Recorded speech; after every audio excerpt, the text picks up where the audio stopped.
Hey, all of my traveling friends, and welcome to Life is But a Journey, the coaching company's YouTube channel. I'm Dr. Janine Smith, a certified general life coach on a mission to help individuals just like you feel sure of themselves so they can live life on purpose. And I do this by teaching them how to change the way that they're thinking and partner with God to build a life that they truly desire.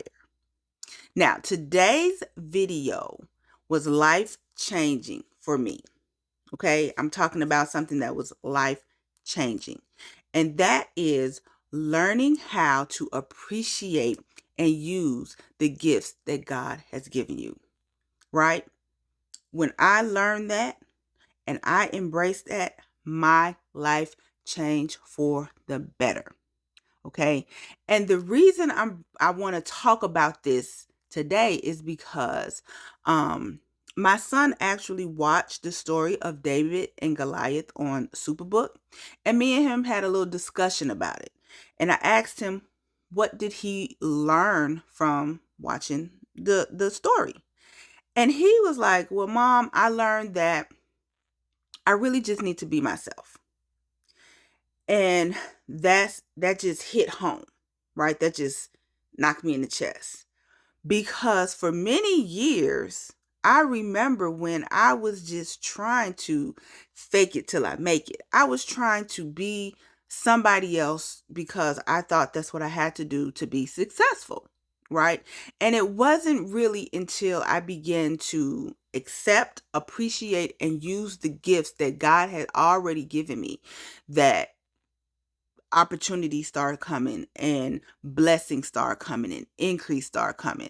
Um, Before that, it was kind of hard, right? It was kind of hard. It was a struggle. So, but when I learned that lesson, right, to appreciate the gifts that God had given me and to use them, that's when my life began to change for the better. So, the story of David and Goliath is a great one. I encourage you all to go read it. It's First Samuel chapter 17. So I'll be, going over that story a little bit. But the gist of it is David used what he had in his hands to kill Goliath. He used what God had already given him to do what God called him to do. He didn't need no fancy armor. He didn't need no sword. He didn't need none of those extra flashy things that Saul thought that he needed in order to fight Goliath.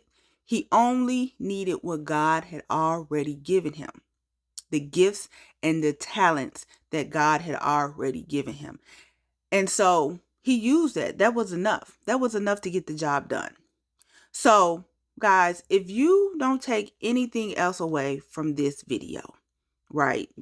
If you get to the end, if you don't get to the end, but you don't take anything else away from the video, please take this away from this video.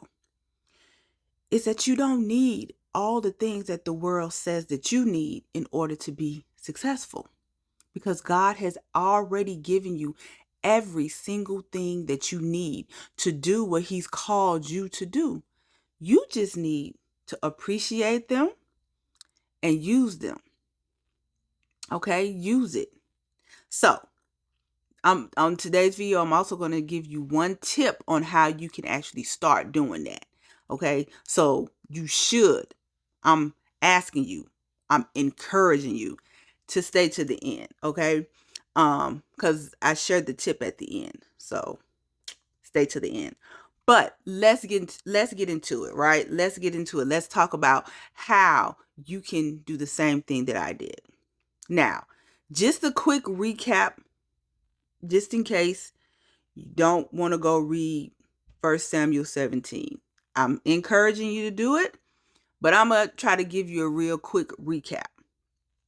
So basically, David, he's the youngest of Jesse's kids, right? Of his sons, right? He's the youngest, and Jesse tells him to basically go down to the war zone and basically give his brother some food because the oldest are fighting the war with Saul.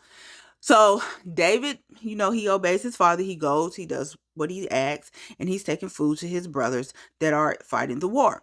When he gets to the campsite where they're fighting the war, right? His brothers had already started moving to fight. They wasn't no longer like in the tents or anything. They was going out to fight. Um, so basically David left the food with somebody at the campsite for his brothers, and then he ran to his brothers because his dad also asked him to find out how they were.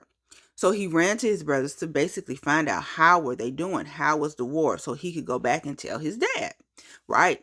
Um, but while he was down there, he overheard Goliath cursing the armies, right? Basically talking bad to them. And they were scared. They wasn't doing anything. And David was confused because he's like, we have God on our side. Like, why y'all just standing here around just letting this uncircumcised Philistine talk bad to y'all, basically, right? His brothers was like telling him to go away, go away. You already think you're better than us, just go away. While they was telling him that, they was going back and forth, David overheard some more army men, some more Israelite army men they was talking, and they was talking about the reward that they would get, that the man would get that actually beats Goliath, right? So David asked again just to clarify what that person would get, what that man would get if they beat Goliath. And they told him. So he goes down to talk to Saul about him basically fighting Goliath. And Saul told him that you can't fight Goliath. Goliath been fighting since he was a little kid. You ain't been fighting since you was a little kid, and you still a little kid. I can't put you up there to fight this giant and you're a little boy. He was like, I can't do that. You're not qualified, right? But isn't that like the world to tell us that we are not qualified to do what God has called us to do? Isn't that just like the world to do that? Anyway, but David was like, do you know who I am? And he went down his whole credentials and what he had done, right? So in his alone time, when he was out in the field watching the sheep, he killed a bear and a lion. He was perfecting the gifts and the talents that God had gave him. He was developing those gifts and talents, right? In the periods of time when he was alone in the field watching the sheep, when it was just him and God. So he ran that whole, his whole qualifications down for him with confidence. Like, I can do this because I know God is with me. And I know that I can do this because I killed the bear and I killed the lion with my bare hands. And God was with me when I did those things. And he's going to be with me when I kill Goliath, right? He had so much confidence. So Saul was like, okay, if you are going to do this, you need to take my armor and my sword. So, David put it on because that's what we do. Okay, you say this is what I need. I need these credentials. I need this degree. I need this amount of money. I need this. Okay, I'm going to do it. I'm going to do it. I'm going to do it. But then we get in those situations and we're like, oh, this don't feel right. This does not feel like me. Why did I go to school for this degree? This is not even what I'm passionate for, right? I don't even like this subject. Why am I doing this? Why am I going into debt for something I don't even like, right? Like, why? So David was like, no, this ain't me. I'm not going to wear it. I can't even walk in it. He took it off. He got his staff. He picked up 5 smooth stones, put it in his little pouch, and had his slingshot. Went to the front line with Goliath. Goliath talking back and forth with him, like, oh my God, I can't believe y'all sent this little boy. Like, he's just trying to get in his head. Now, ain't that what the devil try to do? Try to play mind tricks with us to get us off our game, to get us to second guess what God has given us. Like, really? That's what you coming with? You think you're going to beat me with that? And then we start to second guess because they talking loud and they're big. They look big. They're talking loud, right? That obstacle looks big, right? And it's bringing on this emotion that we do not want to feel because it's very uncomfortable.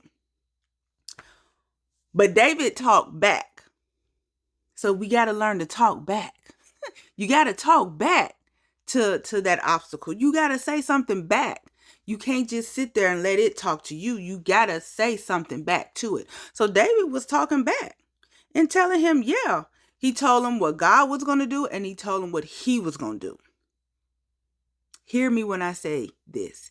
He told Goliath what God was going to do, and he told Goliath what he was going to do.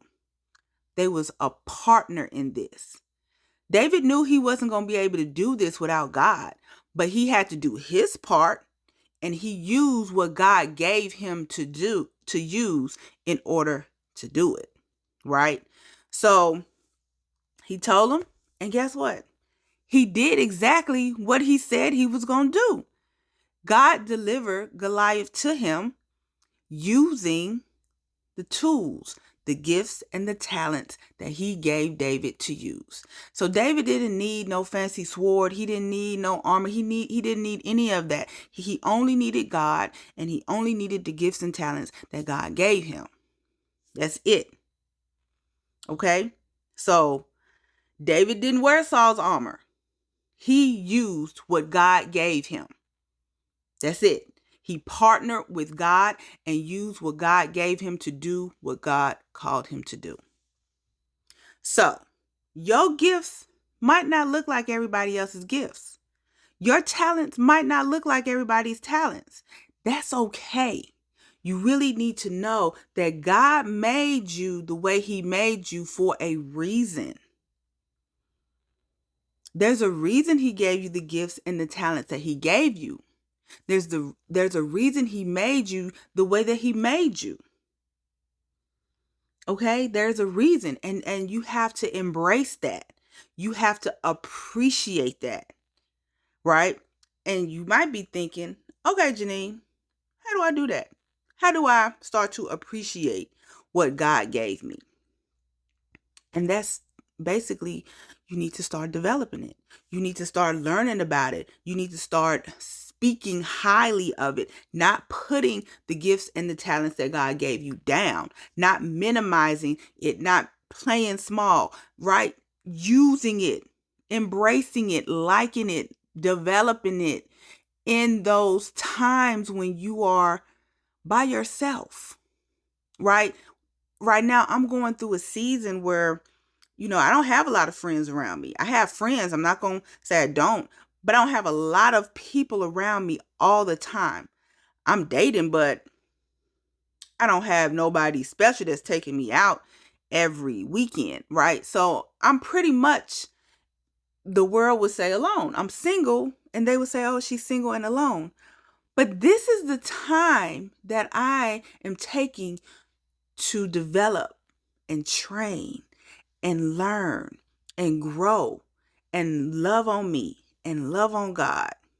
This is the time that I'm using to grow on the inside, to strengthen those gifts and the talents that God gave me, right? Not to be distracted by what's out there. And honestly, I don't feel lonely. I'm alone, but I'm not lonely. And I'm really not alone because God is with me, right? The same thing that David said. God was with him in the field when he was watching the sheep for his dad. He was with God, and I'm with God, and you're with God. So it's in those seasons when you find yourself by yourself, right? When God has pruned away all the people, all the things, all the distractions, and you find yourself by yourself, that's when you need to start appreciating your gifts and talents, developing them, honing in on them, making them stronger, right? And there's so many people who have dismissed their gifts and talents, and you can look at every celebrity, most of the celebrities, right, that rose up really fast and fall from grace, and look at what they was doing, right? They just knew, I'm a superstar. I'm always going to be a superstar. Some of them didn't practice. Some of them didn't train. Some of them abused drugs, right? When their gift and their talent was their voice, right? How amazing it was. They smoke cigarettes, they drink alcohol. They didn't really nurture and care or develop the gift and talent that God gave them. And what happened? It's not the same. It's not as strong. It's not as bright as it could be. For the ones who actually do put in the work, right? They're shining bright. They're still using it. They're still being blessed. Doors of opportunities are still opening for them, right?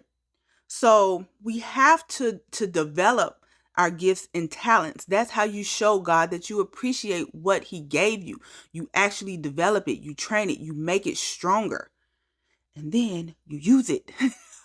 Right? Then you go out and you use it, right? And while you are developing your gifts and talent, guys, this creates that inner confidence where you know that you know that you know, right? So remember when David told Saul, "You must not know who I am. I killed a bear. I killed the lion with my bare hands when they tried to take my dad's sheep." That was him standing confidently and firmly on God's word, on his faith, on the gifts and talents that he developed with God. He knew what he could do. He knew what he was capable of doing, and he said it. He didn't shrink down when he said it. He was bold when he said, "I can do this." Right? So the confidence comes from you appreciating that gift and talent and actually developing it and training it. That's where your confidence comes from. And knowing that God is with you. You got to know that God is with you. Y'all are partners in this. He's going to do his part and you're going to do your part, right? My part right now is to study God's word, to train in coaching, to get better with that, to learn how to ask better questions, to learn how to actively listen, right? To learn how to market, to learn the business side of coaching and not just depend solely on the fact that I have a gift and a talent for coaching and teaching. I have to train and study and develop that. And then there's skills that I have to learn. And that is what this time of aloneness is for, right? So that's where my confidence comes when I say, yeah, I can get you results because I coach this person and this person and this person and this person, right? I've taught for years and years and years. I've coached for years and years and years, and I still study. I still study. I still develop. I still work on my craft. I don't just sit around and just, oh, it's going to always be there, just knowing that it's going to always be there. Just rest on my loins. I think that's what it is. I don't just do that. I work at it. I train. I develop. I do trainings. I go to seminars. I talk to people. I listen to podcasts. I read books, right? And I coach. I coach people. I teach people, real people. So when I say I can help you, when I say I can help you feel sure of yourself and live your life on purpose by teaching you how to change the way that you think and partner with God so you can build your life, the life that you truly desire, I can say that with confidence because I've done it and I'm doing it. Okay? So that's where the confidence come from. Plus, I know God is with me.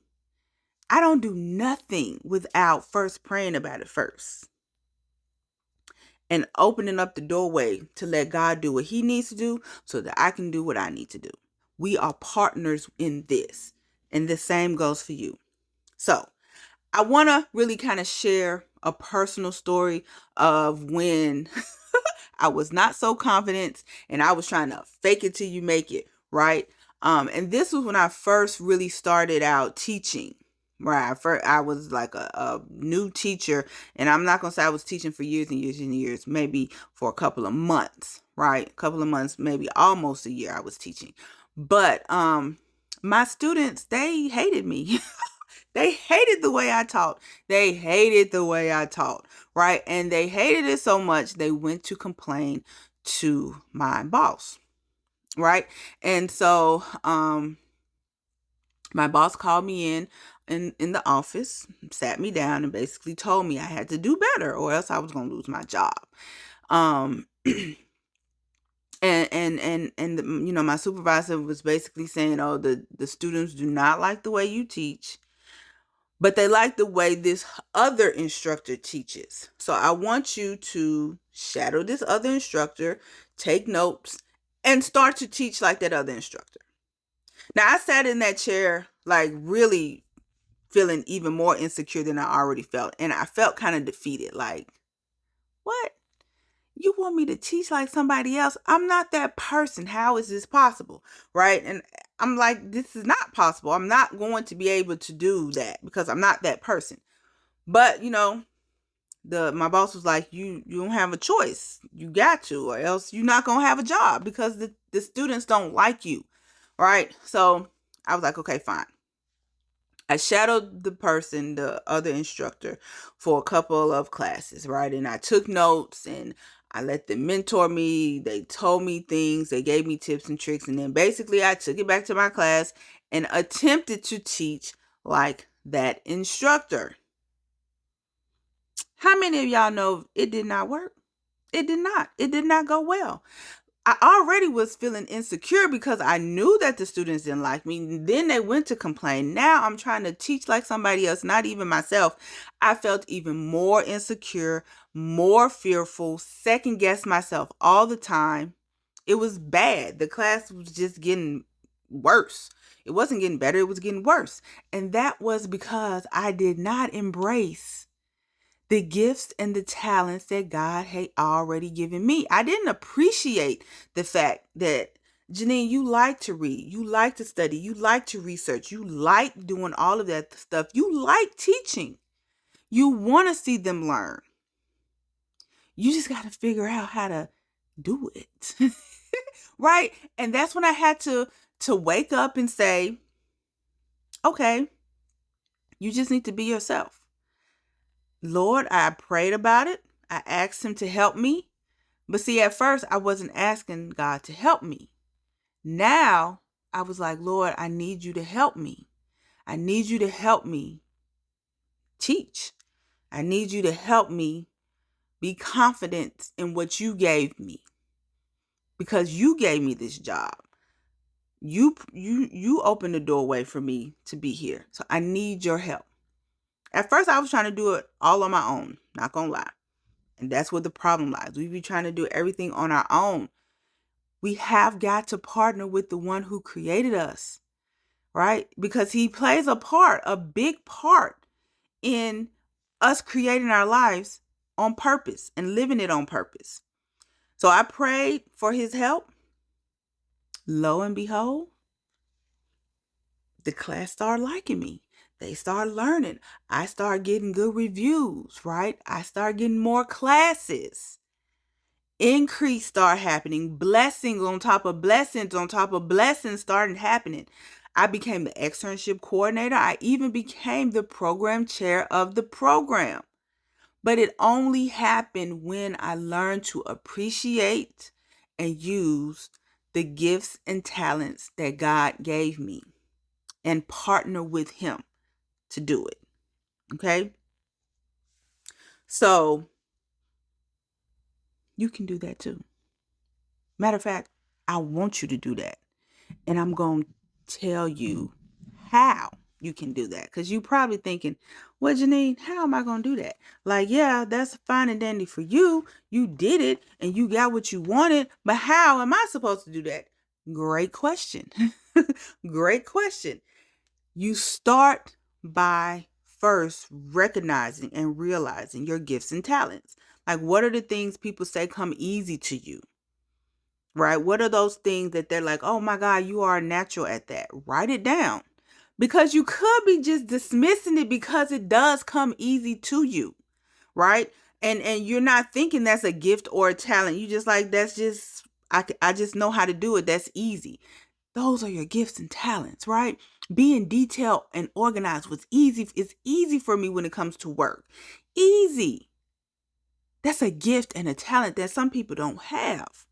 Right? Wanting to read and study and write and research. That comes easy to me, but that's a gift and a talent that I needed in order to become the life coach, the person to live the life that God wants me to live, that He created me for. Put me in a profession where I was going to have to do all those things, right? So first you need to figure out what comes easy to you. Write it down, right? And then you need to start speaking better about yourself, about the gifts and talents. Stop comparing yourself to somebody else, right? The minute I stopped comparing myself to that other instructor and start looking at what I could do well and what I did well, and actually started honing in on that and practicing that and working hard to develop that, that's and praying that God helps me, that's when everything changed. So you have got to speak life into your life. You cannot know what you do well, but then talk bad about it. That's not going to work. Okay, you cannot do that. Once you start to speak well, that's when your mind is going to start showing you ways to make it better, to train, to strengthen that gift or that talent.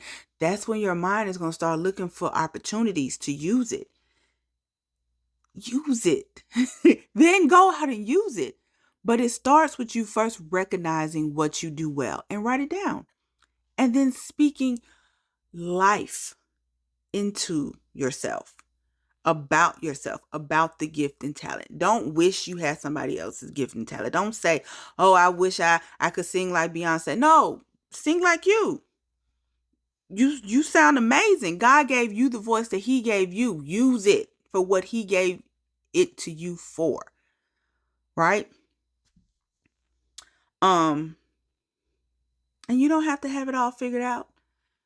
When I came to the end of my rope and I prayed my prayer and I accepted the gift and the talent that God had gave me, I accepted the type of teacher that I was.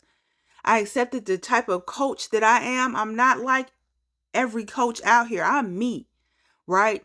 I coach the way that I coach. I don't coach the way that another coach coaches. And I don't teach the way other teachers teach. I teach the way I teach. And that's great how they teach.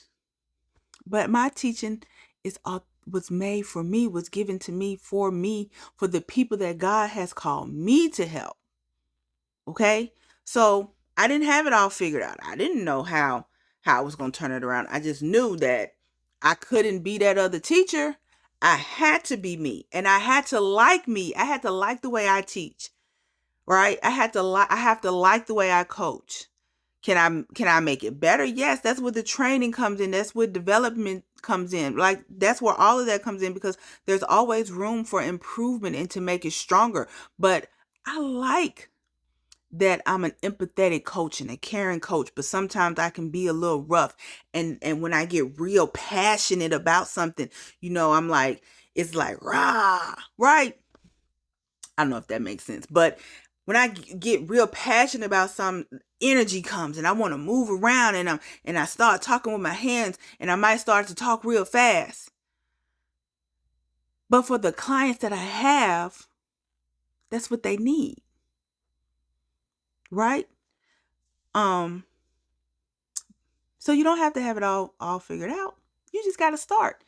And why not start with figuring out, what is it that I do that comes so easy to me? What is it? Start there. Right? And go read 1 Samuel 17. Go read it. Read that chapter. Right? See for yourself how confident David was when he told King Saul, like, I can do this. Right? See how people was minimizing him and pushing him to the background and telling him to go away, and you can't do this, and you don't know this, and you think you're better than me. The world does us like that. But you have to know what you know, what you know, what you know. That you are God's child, and you are chosen by Him. He chose you. And he gave you the gifts and the talents that he gave you to do a job. Stand on that, right? So go read 1 Samuel 17, right? And then start using what he's already given you. Stop looking and comparing yourself to other people. Start using what he has given you. What's in your hand? What comes easy to you? Go out and use it to bless somebody. Go out and use it to help somebody, right? Don't talk bad about it. Don't wish you had something bigger or better. It's your job to develop it. It's your job to make it bigger and better. Really, that's your job. So, I hope you enjoyed the video. I hope you saw yourself in my stories. I hope you got the message that you don't need nothing else but what God has already given you. Learn to appreciate it and begin to use it. Okay? Don't forget to like, share, and subscribe to this channel. Guys, because I know sometimes it be taking me a long time to come back and post a video, right? It does. I know. But still, I'm still going to bring you great content, encouragement. You're going to learn. I'm going to share tips and tricks with you. I'm going to be vulnerable, transparent, open, and honest with you. Because I want you to grow. I really want you guys to live the life that Jesus died for you to have. He died so that we can live life and live it to the full. He didn't die for us to be sad and complaining and not filled with joy. He didn't die for us to be poor. He died for us to be rich. He died for us to be in good health. He died for us to enjoy this life. He died so that we could have a relationship with God, to bring us in right standing with our Creator. He took our sins so that we could live closer to our Creator, so that we could have a better life. You deserve to invest in that, right? And here at Life is But a Journey, the coaching company, we will help you do just that, right? So, like, share, subscribe. And then if you feel like you're ready to take a step further and you actually want to join the Confidence Mindset program, which is Life is But a Journey, the coaching company's coaching program, where you actually learn how to change the way you're thinking, right? And partner with God so that you can go out and live your life and do it on purpose. I want to help you. I want to support you. So how can you get in contact with me? You can go to www.lifeisbutajourney.com. Again, let me say it again. www.lifeisbutajourney.com. Scroll down the page, the home page, all the way down to the bottom, and there's going to be a form where you have to fill out to basically schedule you a consultation. The consultations are free. And basically that's where it starts. But there is help. There is hope. You just got to take that first step. You do not have to do this alone. Matter of fact, you're not supposed to do it alone. You're not. You really aren't. Right? So if you are ready, I want to support you. I'm here. I have 3 openings, and I got 2 hands up, but I got 3 openings right now for the Confidence Mindset program. Again, you can go to www.lifeisbutajourney.com to schedule your consultation call so we can get started. Again, don't forget, guys, to like, share, and subscribe to this channel. Until next time, live confidently on purpose. Bye.